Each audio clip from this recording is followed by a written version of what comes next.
গত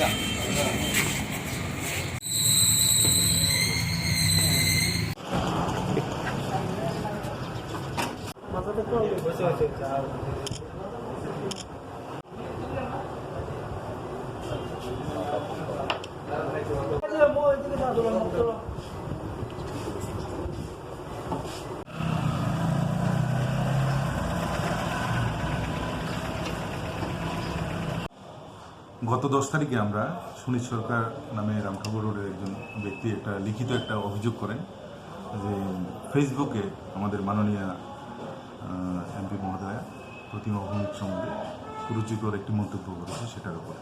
তো অভিযুক্ত যিনি এই ফেসবুকে এটা আপলোড করেছে সেটা হচ্ছে অনুপম সিনহা।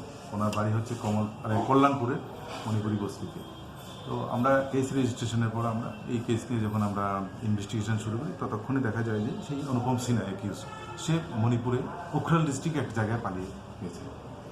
তো অ্যাকর্ডিংলি আমরা সমস্ত খোঁজখবর নেওয়ার পর আমরা গতকালকে আমাদের একটা পুলিশের team under the leadership of inspector Nityananda Sarkar ও নেতৃত্বে আমরা গতকালকে ওই ডিস্ট্রিক্ট থেকে ওকে ধরে নিয়ে আজকে আমরা নিয়ে এসেছি। এখন ওর জিজ্ঞাসাবাদ চলছে। কোর্টে কবে টাকা তোলা হবে? চেষ্টা করছি যদি ইনভেস্টিগেশন পার্টটা শেষ হয় তাহলে তুলে ফেলবো আজকে, যদি কারণ জাস্ট নাও এই কিছুক্ষণের মধ্যে ওরা এসছে।